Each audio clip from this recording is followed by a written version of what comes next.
So there's like maybe about a 15-second delay.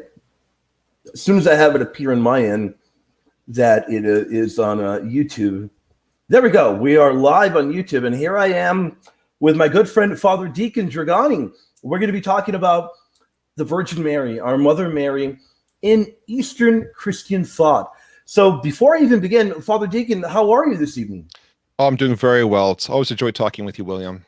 Oh, the joy, the pleasure is all mine. I'm thrilled to be here with you. And I know that this is a topic that you hold near and dear to your heart, one that I hold near and dear to my heart as well. And really, the reason why I think tonight's discussion is so important for the people that are tuning in, it is a topic that I frequently hear brought up.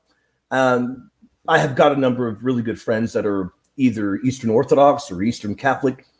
And at times they seem to be a little bit confused and wonder, do we believe the very same as Roman Catholics, as Syriac Orthodox, Chaldean Catholics? So really, when we talk about our Virgin Mother Mary, is she very different within the Eastern Christian mindset, or how is she viewed? Not differently at all. Not differently at all. That's what it comes down to. It's one of those situations where there are some differences, and these are differences of emphasis, not of substance. Yeah. Certain things are emphasized more in the East than in the West. The problem is there are certain people who are invested in taking those differences and amplifying them. And I think that's where the fundamental issue comes in. Yeah, that is a really, really good point that you bring up there. And the one area that I usually enjoy approaching things from, Father Deacon, and you tell me what you think about it, is rather than when dialoguing with an Eastern Orthodox or even Eastern Catholic brother or sister, rather than focusing on, well, okay, this is where we differ, we have problems here and there, I like to focus in the areas where we clearly are saying the very same thing. So we have no issue affirming Mary as Theotokos, as Theotokos, Mother of God, God-bearer. We have no issue with that. Let me ask you about this one before we get to the topic on everybody's mind, the Immaculate Conception. But when it comes to Mary as perpetual virgin, are we on the same page there? Can Eastern Christianity affirm that as well? Oh, absolutely, for certain, no doubt. Yeah, that is a really good point that you bring that up. The one thing that I hear very often is that Eastern Catholicism or Eastern Christianity in general is not does not lay a heavy emphasis on the dogmatic. What does it mean to say that? It depends on what dogma we're talking about, right? Yeah. If you're referring to like the dogmas defined by the first six ecumenical councils, they're emphasized tremendously all the time in our liturgy and in our spiritual life and everything. So when people say we don't emphasize the dogmatic, they're probably talking about later dogmatic developments, perhaps. But the dogmatic teachings of the ecumenical councils are very emphasized in the East. Yeah, really, really good point. They are heavily emphasized and cherished. Now, I frequently hear brothers and sisters in the faith mention the Dormition of Mary. Now, this is an area where I as a Roman Catholic have no issue affirming the Dormition and the bodily Assumption of Mary. Mm-hmm. And I'm sure you know exactly where I'm going. I've got some Latin Rite dear brothers and sisters that will then, one of them, let me give you an example, saw a show I did about 8 months ago on the Dormition and the Assumption and rebuked me and said, I'm Catholic. We don't believe in the Dormition. We believe in the Assumption of Mary, which, believe it or not, Father Deacon, it is more common than maybe a lot of people realize, that people thinking, I am Catholic, I am not allowed to affirm the Dormition of Mary. Now, let me ask you this. Are Catholics allowed to affirm belief in the Dormition of Mary and the bodily Assumption? And is there any great difference between those? Well, first of all, we certainly are allowed to affirm it because it's on my church calendar, right? Yeah. For those who aren't familiar with my situation, I'm an Eastern Catholic deacon, and my church is a Catholic church in full communion with Rome. but we follow the Byzantine Rite and we approach things from an Eastern theological and spiritual perspective. We have our own patriarch. He's the head of our church. He's in full communion with the Pope. That makes us Catholic. And on our calendar, we have the Dormition of Mary. It's on our calendar, and it's in all of our liturgical books. And to be clear, these liturgical books, the ones we're using were actually approved by Rome, quite a long time ago. Yeah. When our church came into communion with Rome, there was a keenness to make sure that we kept our authentic tradition. And Rome actually was a champion in many cases of us remaining authentically Eastern, when there's a tendency among some Eastern Catholics back in the day to try and be more Latin. So there was an endeavor undertaken in the 20th century to reform the liturgical books of the Ukrainian Catholic Church to make sure they reflected our authentic patrimony. And a series of books were issued from Rome, from the Vatican, printed by Rome, and they were worked on by the top experts on Eastern liturgy. And these books were meant to preserve our Eastern theology, our Eastern heritage. And there's a whole section on there on the Dormition, with all these elaborate things we say about it during Matins, during the Divine Liturgy. Yep. And it was completely approved by Rome, not just approved, but promulgated by the Vatican's Congregation for the Eastern Churches, which means Rome was telling us to use these texts. So we're pretty much ordered by Rome to believe in the Dormition. If we do not believe in the Dormition as Eastern Catholics, specifically in my church, we're kind of ignoring what Rome gave us and told us to do. What a great point that you bring up. And Father Deacon, your thoughts on when I look at the great Dormition homilies, we look at the great St. John Damascus, St. Andrew Crete, St. Germanus, I see a theology, a tradition of the Dormition so intertwined with that bodily assumption of Mary that, to me, they're inseparable, really. And I see that that Rome has been very clear in that in those orders, and they're part of tradition, aren't they? Yes. Okay. This whole piety that Mary never died, that's a very modern development in certain circles in the West. The earliest tradition, going back to the early centuries, the earliest writings we have on this is that Mary, she died, and then her body was taken to heaven and reunited with her soul. That really was the teaching of the church for many, many centuries, East and West, no question. Somewhere in the West, this piety developed of saying that Mary didn't die. She was just taken to heaven without dying first. Honestly, I can't say for certain what is correct, but the early tradition was that she did die. And to be clear, when we're talking about Dormition, the word Dormition means to fall asleep. This is when she kind of passed away, and then her body was taken to heaven and reunited with her soul. If you look at the actual decree promulgating the Assumption of Mary, the actual document put out by the Pope, I believe that was Pius, is that correct? Right. I forget. Yeah, it was Pope Pius. When he issued this decree promulgating the Assumption of Mary as a dogma, if you read through the entire document, it's extremely enlightening. Most people only focus on one paragraph. That's the paragraph where he proclaims the dogma, and it's only a couple sentences long, right? It's the formulation of the dogma being proclaimed. And it doesn't explicitly mention anything about death. So people focus on that and just look at that as being all that matters. But if you read through the entire document, he talks about Mary dying many times. One time I went through and counted it. It was at least 5 or 6 times Mary's death is mentioned. It's mentioned in the context of quoting church fathers who talked about it. So the document itself has in it I wouldn't say it's a statement of fact that she died, but it's operating under the presumption that she died. There's nothing calling that into question, and there's a whole lot of church fathers quoted in it talking about her dying. So this whole idea that we can't say that Mary died before her body was taken to heaven, look at the actual decree of the Assumption. It's in there. It's in there that at the very least, it's acceptable to believe that. And if you take that document on face value, it seems presumed that she did die.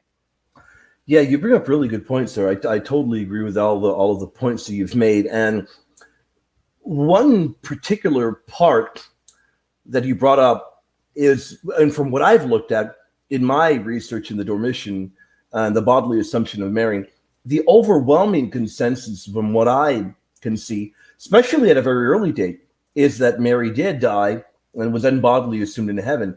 From what I gather, even I've even looked at those fathers that I've been told and I've read, because I realize there are some scholars that put forth speculation that perhaps Mary didn't die. But I've even read those fathers that are put forth as evidence that she didn't die. And I think even in those fathers, you can kind of get the idea that they believe she did die, but is now immortal in heaven. So I think that's one very, you bring up really good points. So I think that clarification for the audience is very important. Even the fathers that talk about Mary being immortal, I think there's even an element in them that they believe, sure, she may be immortal now, but they didn't believe she remained immortal in the earthly realm. So I think that is a really, really good point that you bring up there.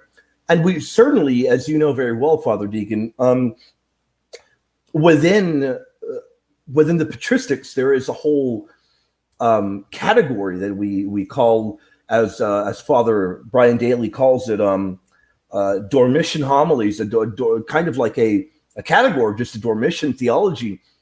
And you find it very, very common in those fathers of the Dormition period, St. John Damascene, Germanus. And as far as I'm aware, I think they all talk about her passing away and then the beauty of her being taken bodily into heaven. Yeah, but many homilies about this, many. And again, this was pretty universally accepted. The fact that it's even controversial today within Catholicism is kind of unfortunate. Yeah, I don't know why it became so taboo to affirm that she passed away. But I'm glad that you bring that up, because definitely Catholics, Latin Rite Catholics, there's no problem affirming that at all. You're not blaspheming Mary at all. But when we talk about, because we have no issue affirming Mary as Mother of God, God-bearer, perpetual virginity of Mary, the topic you frequently hear, where, of course, there is definitely a divide there. Now, I want to be very clear. There's not a divide amongst everyone within the Eastern Catholicism or Eastern Orthodoxy, but Mary's Immaculate Conception, I'm every time I bring it up, I'm very fair to my Eastern brothers and sisters. I know a few very, very good scholars that are Eastern Orthodox that will tell me simply, they'll say, William, I might have an issue with the fact that it was dogmatized, but I can totally affirm that teaching without any issue at all. So I do want to ask about, when it comes to the Immaculate Conception, does Eastern Catholicism affirm it in the very same light as, I guess, Roman Catholicism and any other branch of Christianity? Or how does Eastern Catholicism approach that all-important teaching? All right. So regarding the Immaculate Conception, again, this is something that's controversial that really shouldn't be. The essence of it, apart from the specific language, is that Mary was sinless, and that she was sinless through her entire existence. That's the essence of it. And if you look at the liturgical practice within Eastern Christianity, every divine liturgy, we talk about the all-pure, immaculate Virgin Mary, the sinless one, the all-holy Virgin Mary. That's in every divine liturgy. So every, Byzantine, Greek Catholic, every Eastern Orthodox Christian talks about Mary being pure and sinless, all pure, all sinless, multiple times every Sunday morning during divine liturgy. And if you look at Matins, for example, there are references to this. Now, it gets even more interesting when you look at Matins for a specific feast day. I'm talking about the feast called the Conception of Anne. A little history for those who aren't familiar with it. I know you know it already, but the Immaculate Conception in the East is called the Conception of Anne. It's an ancient feast going back, to, I want to say, the 7th century. And it was celebrated in the East before it was celebrated in the West. So, Eastern Christians were celebrating the conception of Anne before the West even heard about it. And in this feast, we talk about how St. Anne miraculously conceived the all-holy Virgin Mary. And if you look at the Matins, and Matins, of course, is, morning prayer.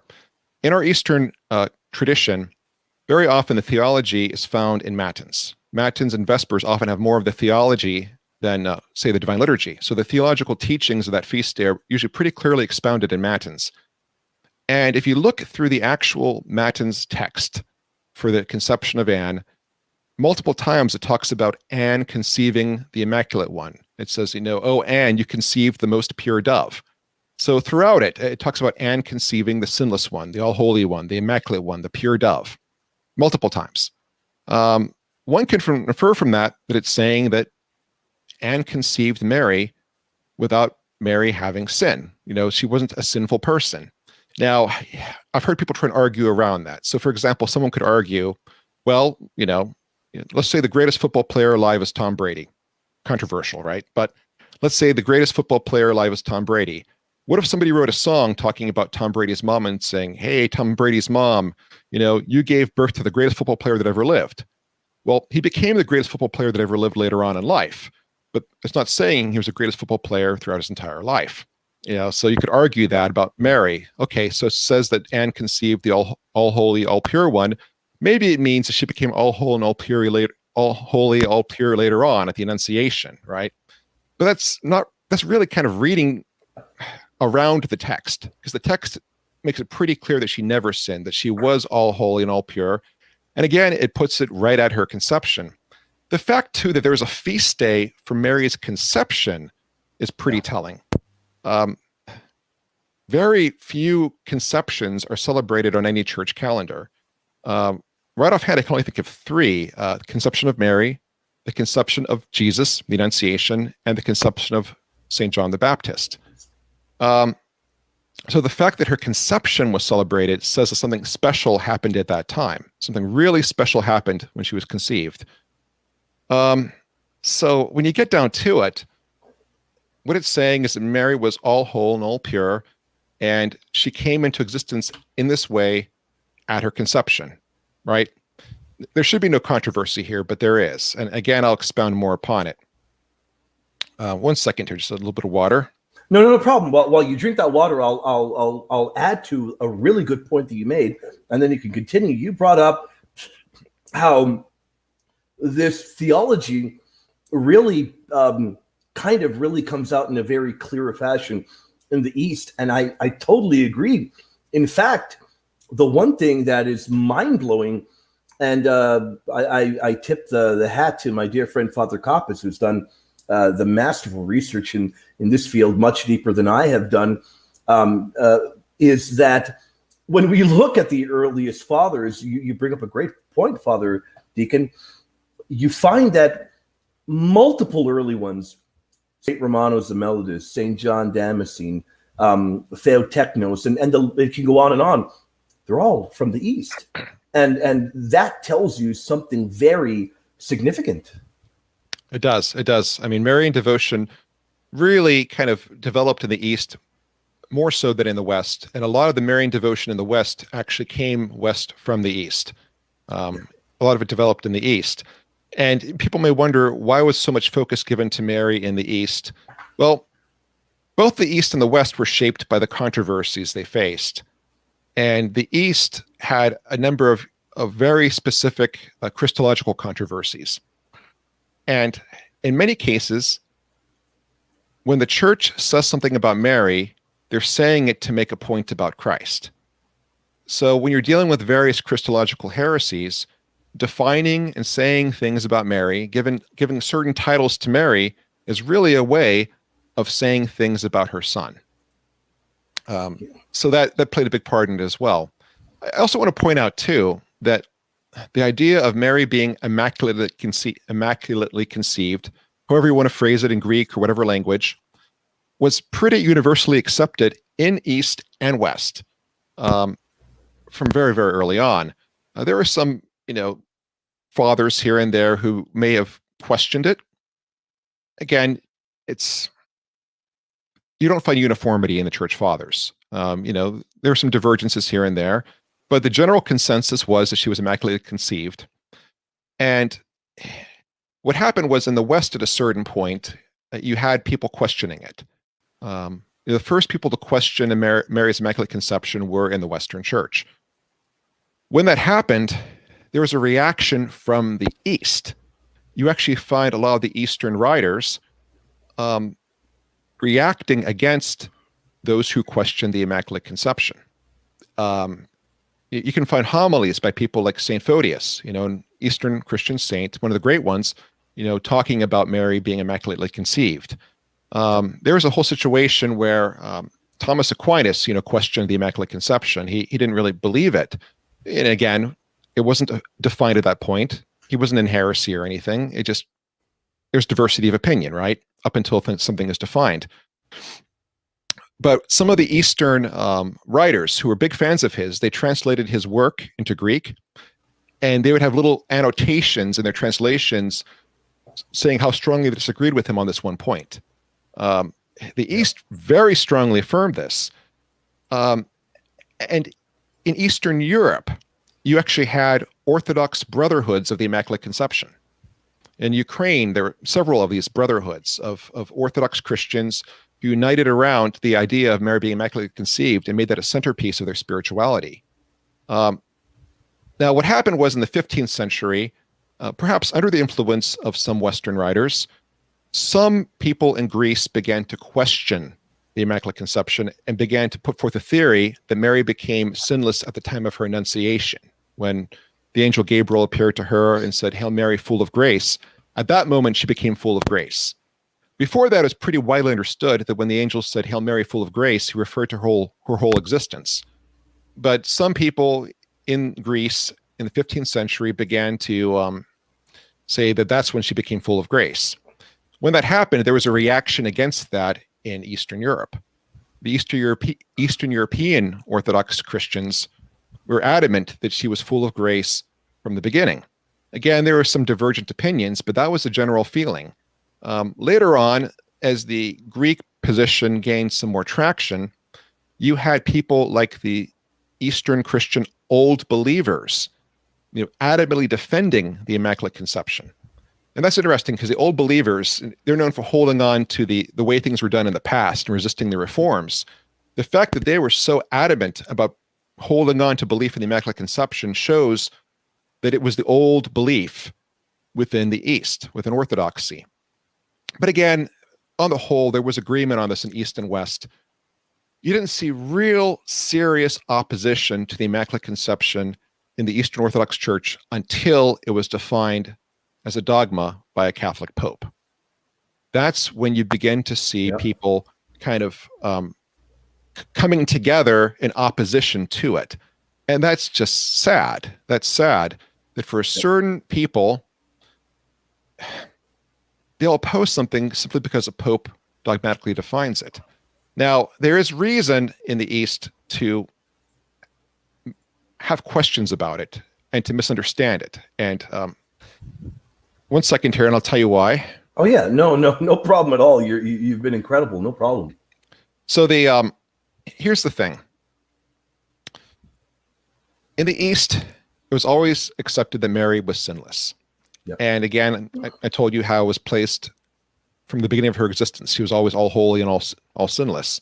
When it was dogmatically defined, it created confusion in some Eastern circles because they never dealt with the same issues that the West dealt with. So it all goes back to how you understand original sin. That's the heart of the matter. How do you understand original sin? So in the West, they had this whole battle between St. Augustine and Pelagius. Of course, you know the story. Pelagius taught that human beings can essentially save themselves. They don't need divine grace to be saved. By following Jesus as an example, you could pretty much earn your way to heaven. I mean, it gets maybe a bit of an exaggeration, but that's essentially what it came down to. And Augustine reacted against that very strongly because he wanted to affirm that God's grace is necessary for salvation, but he may have gone a little too far. He may have gone to the point of saying that human will is extremely impaired to the point that we cannot not sin, which would impair free will. But again, the church kind of tempered that later on. But that whole issue with Pelagianism and Augustine, that led to a very distinct definition of original sin in the West. And that really kind of shaped the whole Western understanding of original sin. The Eastern Church never experienced that controversy, never went through it. And for that reason, the Eastern Church never really came up with a definition of original sin. It never defined it like the West did. And really, it kind of left it alone. It was a question that they weren't that interested in.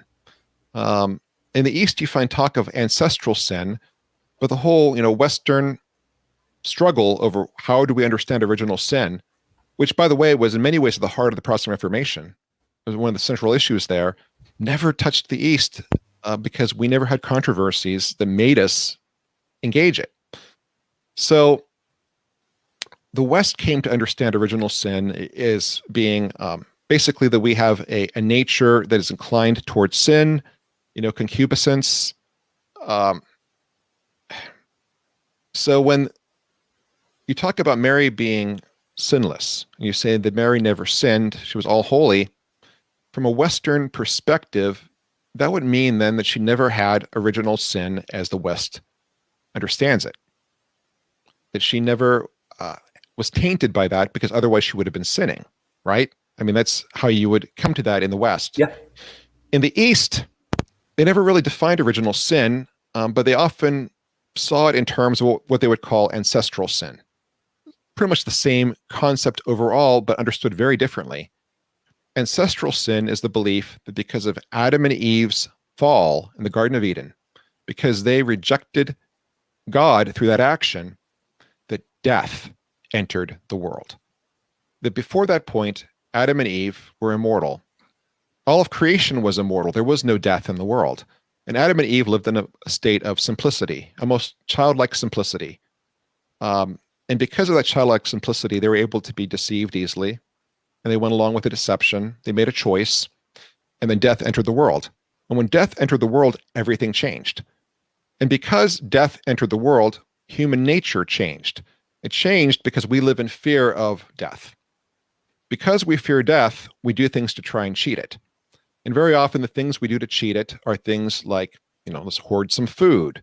Let's hoard some, money and supplies so we can protect ourselves.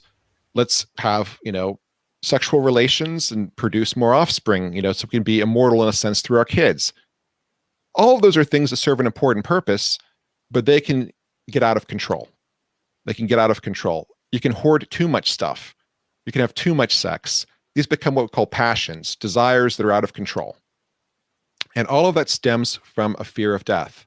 In other words, in Eastern theology, humanity's sinful nature is really us reacting to death.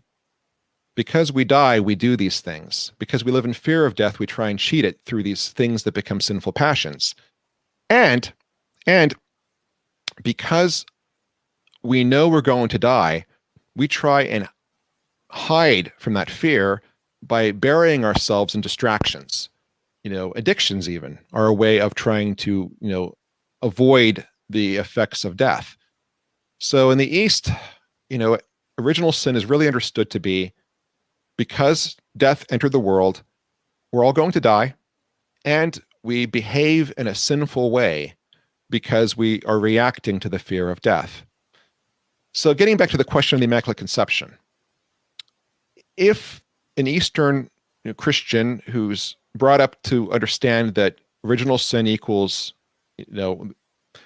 death entering the world, and you hear that the Pope has declared the Immaculate Conception to be a dogma, and that the Pope has defined it as Mary was free from the stain of original sin, Mary was free from the effects of original sin, if you hear that, your first reaction is going to be, then she didn't die. But as an Eastern Christian, you've been going to church, for the feast day of the Dormition every year since you were a kid. And we talk about her dying and then her body being taken to heaven and reunited with her soul. So from an Eastern perspective, of course Mary died. That's in our liturgy.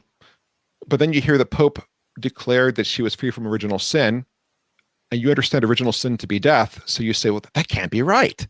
That can't be right. So part of what's going on here is a language issue. We're talking past each other. The Eastern Church believes that Mary did die, and the Eastern tradition understands original sin to be death entering the world. So if you say that Mary was free from original sin, that would be saying that she didn't die, and we know that she did.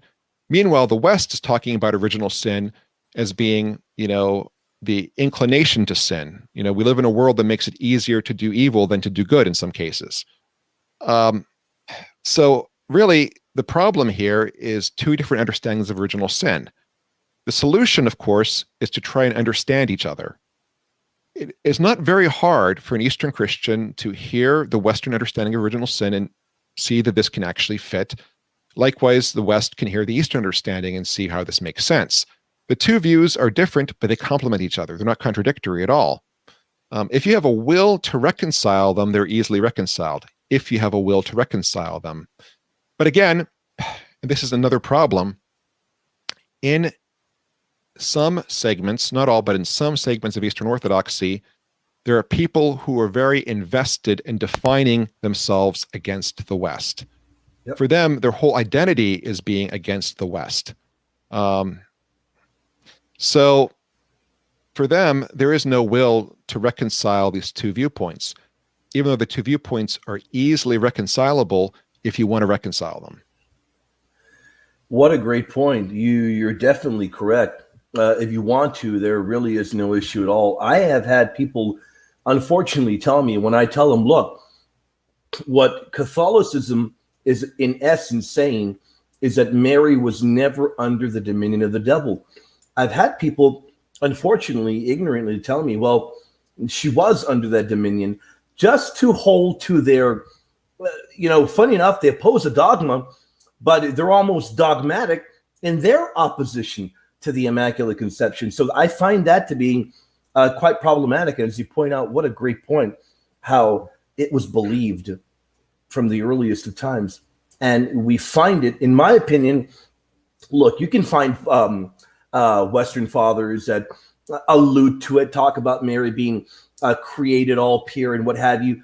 But in my opinion, the clearest statements, St. Romanos the Melodist talking about and conceiving the Immaculate One, the clearest ones are in the East. And you find that multiple times when it comes to these Marian dogmas, these Marian teachings at a very, very early period.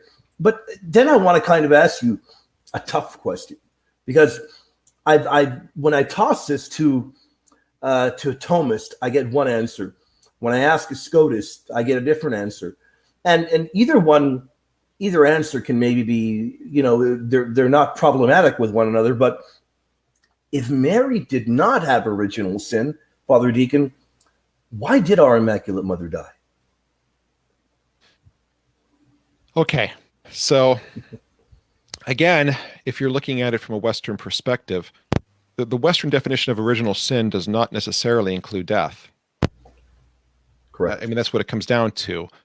She entered a world where death is a reality. So, okay, let's try and look at it this way.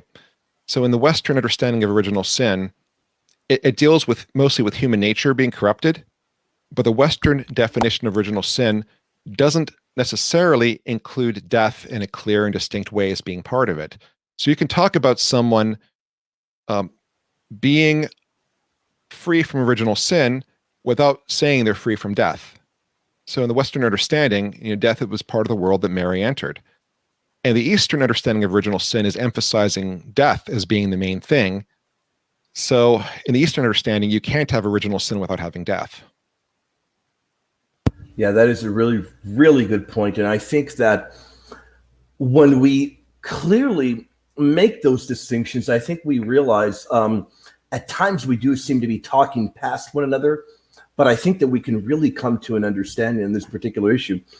The other point you brought up that I thought was really, really good, and back to I've got his book right here on the Immaculate Conception. He's probably going to say, "Wow, William, you don't take care of anything." It's some pretty terrible condition, as you can see. But Father Koppa's book on the Immaculate Conception, he brings up, as you know very well, he's done incredible work on what happened there at the Annunciation. So you brought it up earlier, and what an amazing point you bring up when you point out how a number of scholars today, and several years back as well, then begin to postulate and say, okay, was Mary purified at the Annunciation?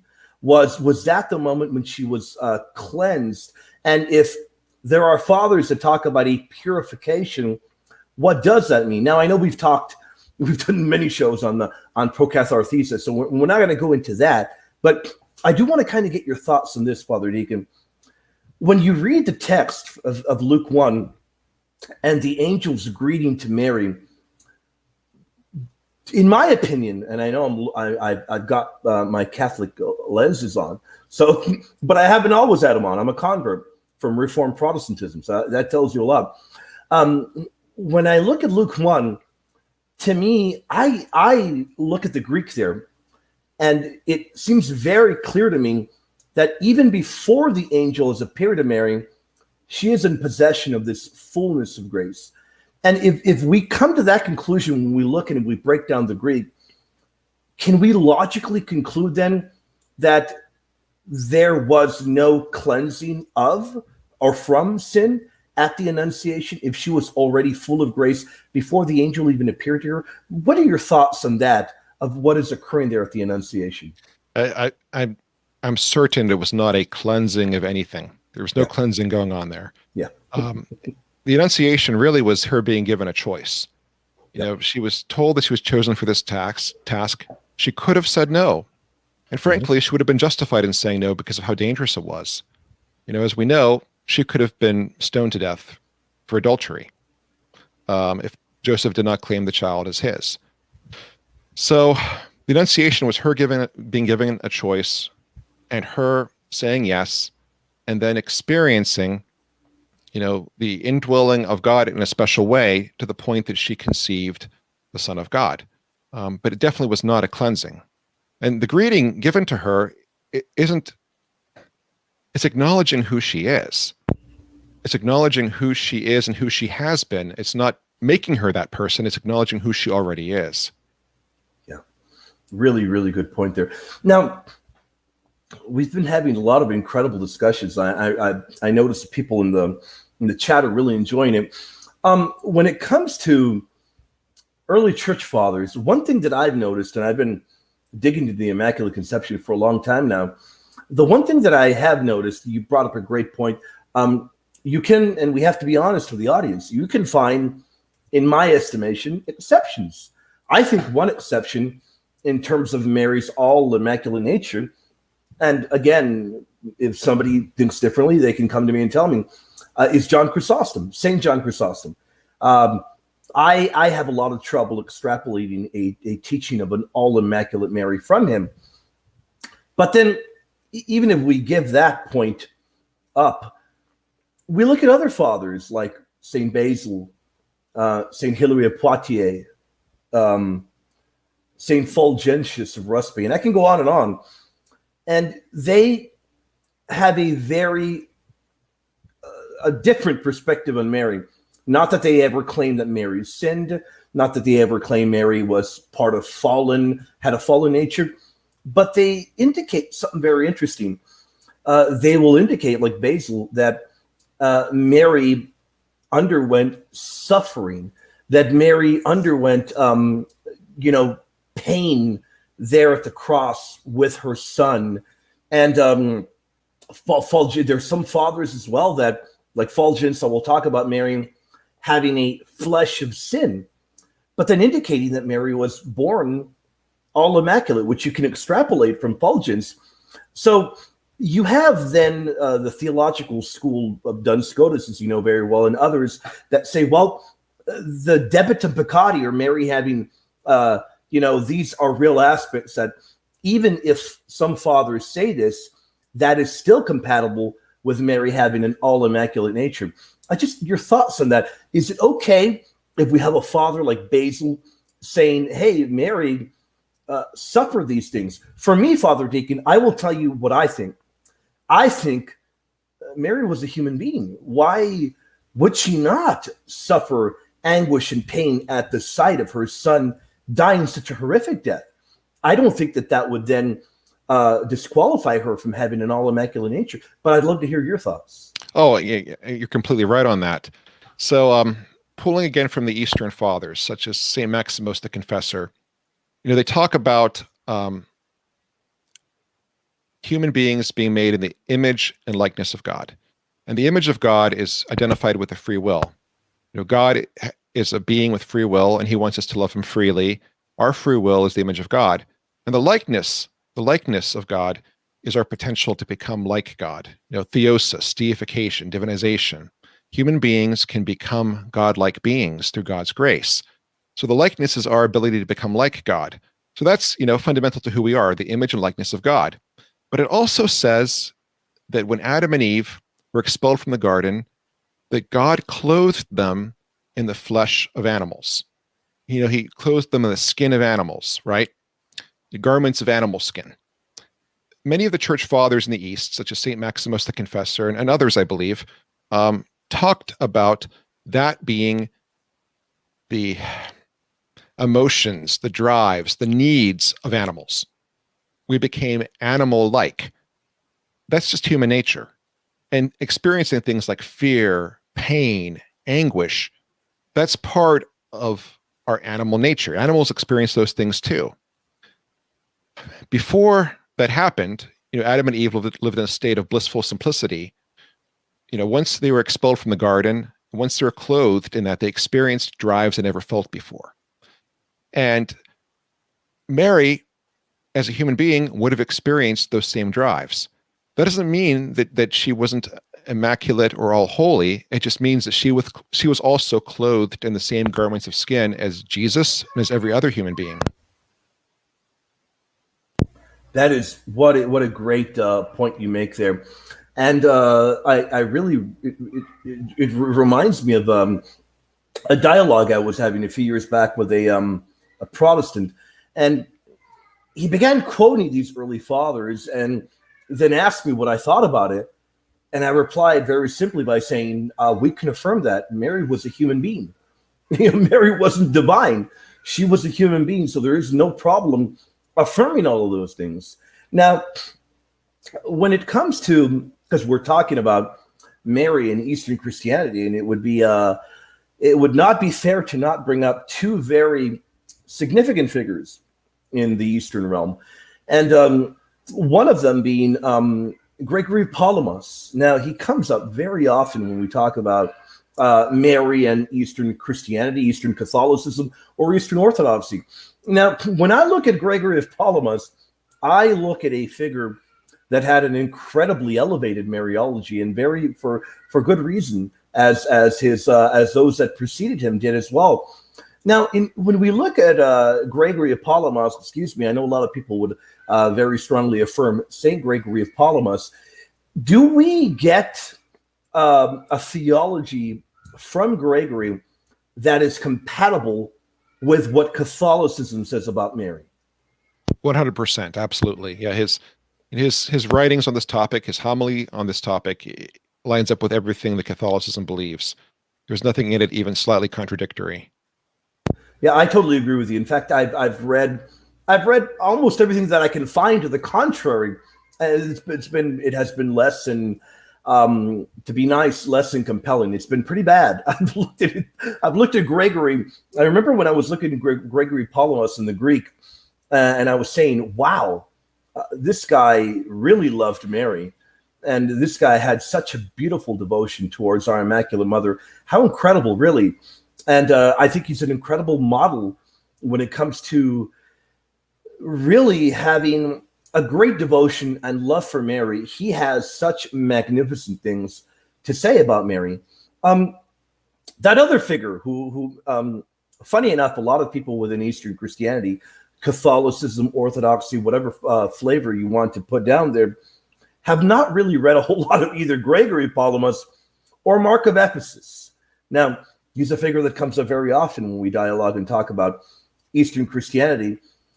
And I've looked at Mark of Ephesus, I've looked at his writings. A lot of things he says sound a lot like Blessed Duns Scotus, which is incredible. Sound very, very similar. So I wonder, what are your thoughts on Mark of Ephesus?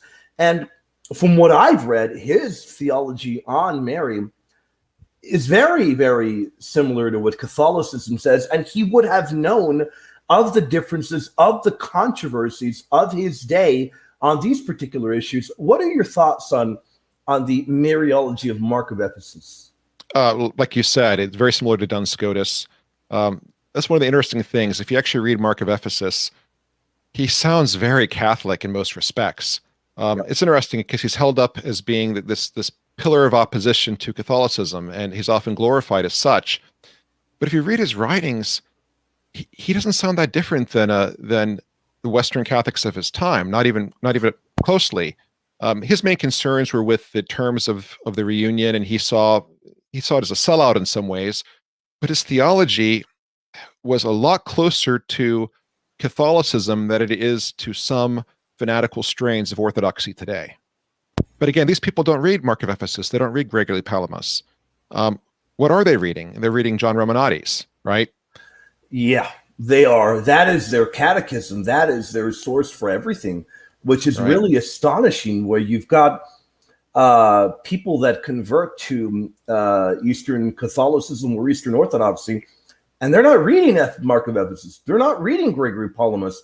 They're reading, if not Romanides, they're reading a polemical work or what have you. And it really is unfortunate because these are figures that are majorly important in Eastern Christianity. We can toss in Joseph Brianios. You can probably count on your hand how many people within Eastern Christianity have read him. I probably can't even count two people among the Eastern Orthodox that I know personally, which is really not a knock on them. A whole lot of the stuff is not translated, but people can find a lot that is, and especially in Gregory of Palamas. Might cost them a little pretty penny, but they can find some stuff. But you bring up really good points there, and I think at the end of the day, before we wrap up, it's been a great discussion. Before we wrap it up, I think at the end of the day, if there was one message that you could convey to our Eastern brothers and sisters, and those in the West, when it comes to areas of dialogue, areas where we have in common, when it comes to Mary, what would you say? I would say our faith is the same. Our beliefs are the same. There's a difference in emphasis. There's a difference in language, but at its core, it's the same faith. It's the same belief. And anyone who says otherwise, some of them are just misguided or misinformed, but a lot of them, I think, are more invested in opposing someone else than they are in embracing what's true. Again, there are many exceptions to this, quite a few really, but there are a number of people on both sides, both in the East and West, who are more invested in keeping the division alive than they are in looking for common ground. But really, in so many things between Orthodoxy and Catholicism, in so many things, if there's a will to reconcile the viewpoints, they're not that difficult to reconcile. They really aren't, if there's a will to reconcile them. That's the key thing. And part of it too, and this is a fundamental issue, is who speaks for Orthodoxy. That's a big part of it as well. There is no clear, unified voice for what is Orthodoxy. And today, what's happened is there's a whole industry of Orthodox apologists who, in some people's minds, speak for Orthodoxy. Yeah. They don't. If you actually read the great Orthodox saints, the great Orthodox spiritual writers, the great Orthodox theologians of the past, their teachings are very different than what's being passed off as Orthodoxy today in some circles. Very different. A lot of what's passed off as being Orthodox theology is really certain writers reacting against the West. But that's not Orthodox theology. Orthodox theology is drawn from the Eastern Fathers. And if you read through the Eastern Fathers, you look at how they understood the faith and how they formulated the faith, there's nothing in there that's inherently anti-Western. Nothing. But again, today, the problem we encounter is that so much of what passes for Orthodox theology are shallow reactions against the West. St. John Damascene would be horrified at what we have today when it comes to online theologians, self-made theologians that attack Mary and attack all of these beliefs. I totally agree with you. I've yet to stumble upon one that I find compelling. I really don't. I don't find them compelling.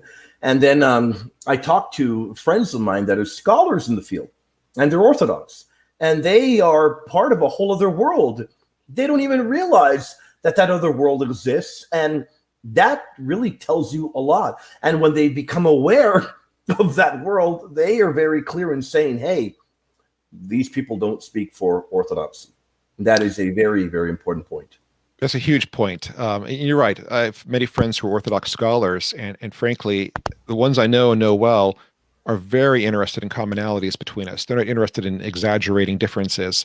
But boy, the internet Orthodox fanatics,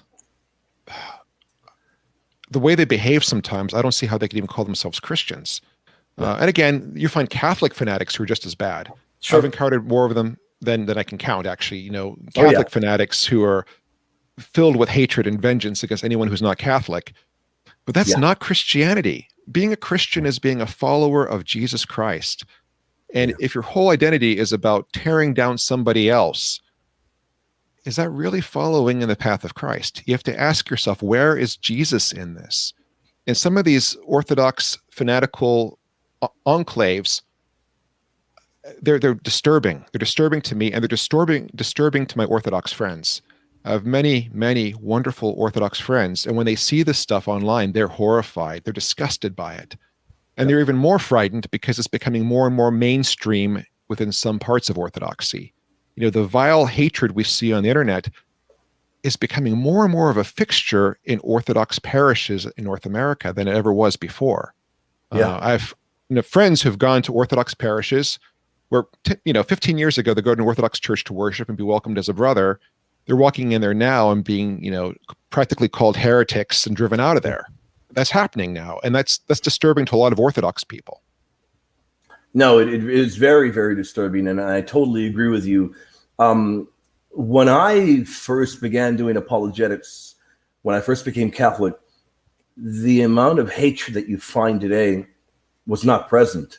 It has grown insane. It is almost as if it has become a whole new religion unto itself, a whole new religion with people declaring this is what Orthodoxy believes and what have you. And it is just really patently absurd. The amount of people that claim, well, Paul almost taught this, Mark taught that, and on. They can't even read a lick of Greek.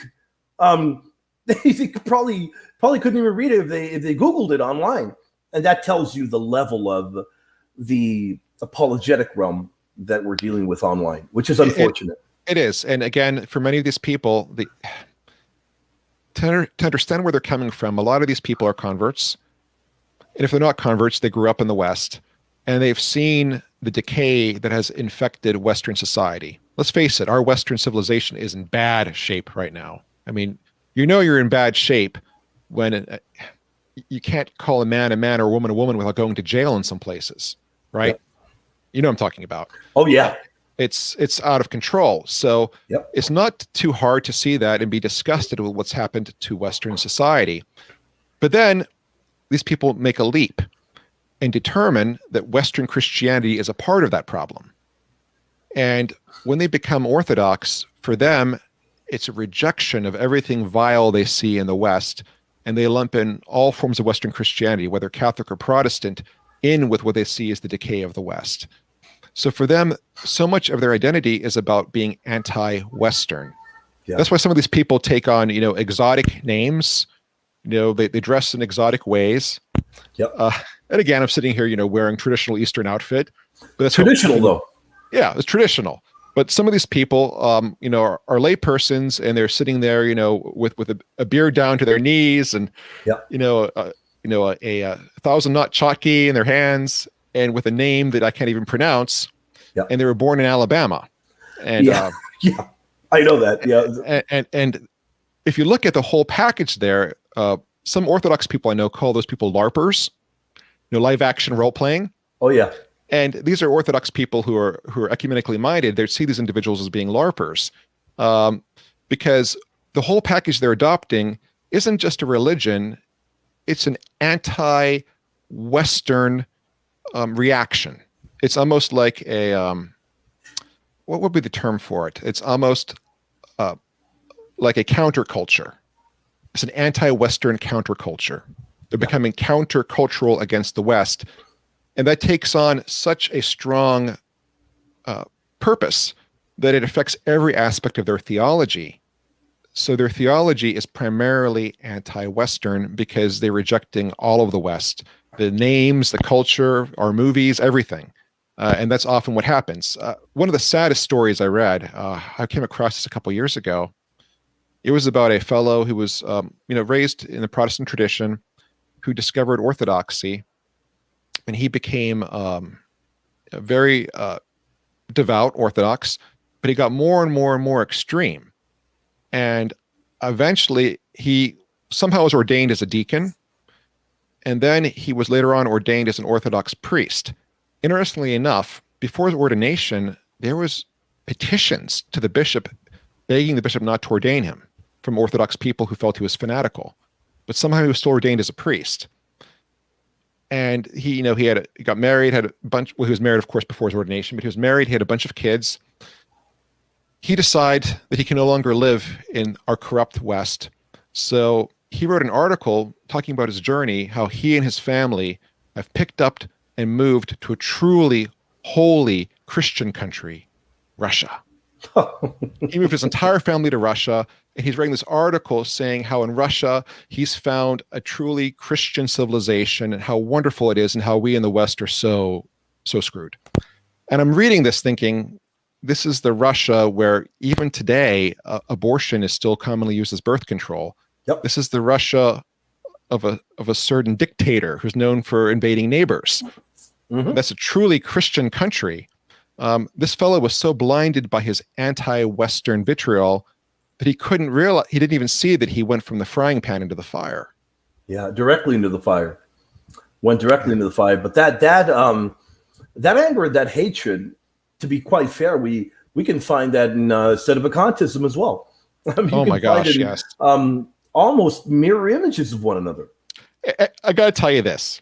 As an Eastern Catholic, I get it from the crazies on both sides. Oh yeah, all the time. So on one hand, I have uberdox fanatics. That's a term that Father Daniel Dozier developed. Uberdox for the fanatical ultra orthodox. I have uberdox fanatics coming after me. Calling me names, saying that I'm the sad face of apostasy. Right. I mean, these people are vicious with me. Vicious. Wow. I get emails from them just dripping with hatred and vitriol. It's horrendous. And then at the same time, I've got ultra fanatical Latin Catholic crazy people coming after me. And they're saying that my whole church is morally corrupt because we have married priests. And they're saying that my pastor isn't actually a priest because you can't ontologically be married and be a priest at the same time. So I've been receiving a fake Eucharist for the past, 20 years. Wow. I get that. So on one hand, I've got the Orthodox crazies coming after me. On the other hand, I've got the ultra fanatical Roman Catholic crazies coming after me. And it's a rough place to be sometimes, but I take solace in the fact that if you're hated by this many people, you're probably doing something right. Yeah. No doubt about it. You're definitely doing a lot right. You're definitely doing a lot right. If you've got that many people, at times it's a bit tiresome. I'm totally with you, but you're doing something good. You're doing something right, and that's the way that I see it. Thank you. And Father Deacon, I've had an incredible time dialoguing with you. You know, a lot of really fun things we've talked about, and I look forward to having you back on again in the future. But before we go, anything you're working on, Father Deacon? Are you working on articles? Are you working on a book? Anything you're working on? The platform is yours. Where can people find you? Okay, so I have a website. I need to update it, but it's called From East to West, and it's a website where I try and educate people about Eastern Catholicism specifically. And you can go there. It's at east, the number 2 west.org, EAST2WEST.org, east2west.org. And on there, I have an Eastern Catholic FAQ where I answer common questions about Eastern Catholicism. I have articles I've written there. I'm adding a new section soon with videos and stuff. I need to find time to do that. But that's a place where they can find me. I'm currently working on a book that I've been writing for the past couple years. I spent about 2 or 3 years researching it. I've been writing it for the past year, dealing with anxiety and an Eastern Christian spiritual approach to dealing with anxiety.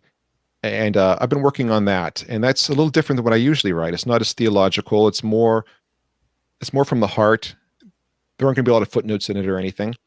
But it's a book talking about my own issues with anxiety and how my path through the spiritual traditions of Eastern Christianity gave me a lot of peace. And I want to share that with other people as well. Any idea when that will be coming out? My daughter was asking me that this morning. There probably another 3 or 4 years before it's done, to be honest with you. I don't have a lot of time to work on it, so I work on it mostly in the summers. Wonderful, wonderful. Well, for people that do want to find you, they can definitely find you there on your page. Can they contact you there as well if need be? Yeah, I do have a contact form that wonderful. People can email me through.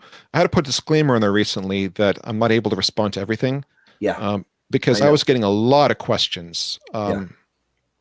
And people were emailing me with all kinds of questions. And if I took time to answer all of them, I'd have no time for my other duties. You wouldn't. So I can't always respond. But I do read everything. Everything that comes across there, I do read. But just responding to all of it would be overwhelming.